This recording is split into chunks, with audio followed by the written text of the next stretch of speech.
অক্লান্ত পরিশ্রম করে মাথার ঘাম পায়ে ঝরিয়ে প্রখর রোদে কনকনে ঠান্ডায় যে মানুষগুলো মাঠে যায় সোনার ফসল ফলানোর জন্য, একটা দিন শুধু তাদের জন্য হোক।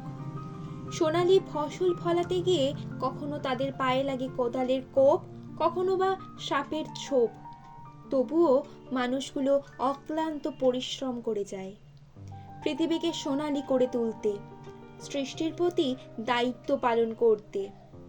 কৃষক রোজ মাটির সঙ্গে লড়াই করে, প্রকৃতির খামখেয়ালিপনার মধ্যেও নিজের কর্তব্য পালন করে চলেন।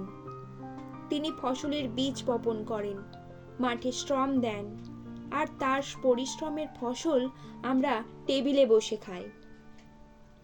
কৃষকদের শ্রমের জন্য আমরা যে খাবার পেয়ে থাকি সেটা একে অপরের জীবনকে সুস্থ রাখে। কৃষক আমাদের জীবনের অন্যতম অমূল্য রত্ন। তাদের জীবন কঠিন, অনেক সময় অবহেলিত, কিন্তু তা সত্ত্বেও তারা আমাদের জন্য জীবন দিয়ে খাবার উৎপন্ন করেন। তারাও মানুষের মতোই সম্মান ও স্বীকৃতি এবং ভালোবাসা প্রাপ্য, যাদের কারণে আমরা প্রতিদিন আমাদের খাবার পেয়ে থাকি। তাদের এই সংগ্রাম আর পরিশ্রমকে সম্মান জানানো আমাদের দায়িত্ব। সবশেষে বলবো, কৃষক দিবস শুধু একটি দিন নয়, এটা একটি বার্তা।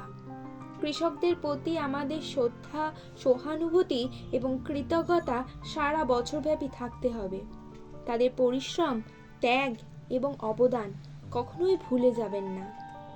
ধন্যবাদ কৃষক বন্ধু।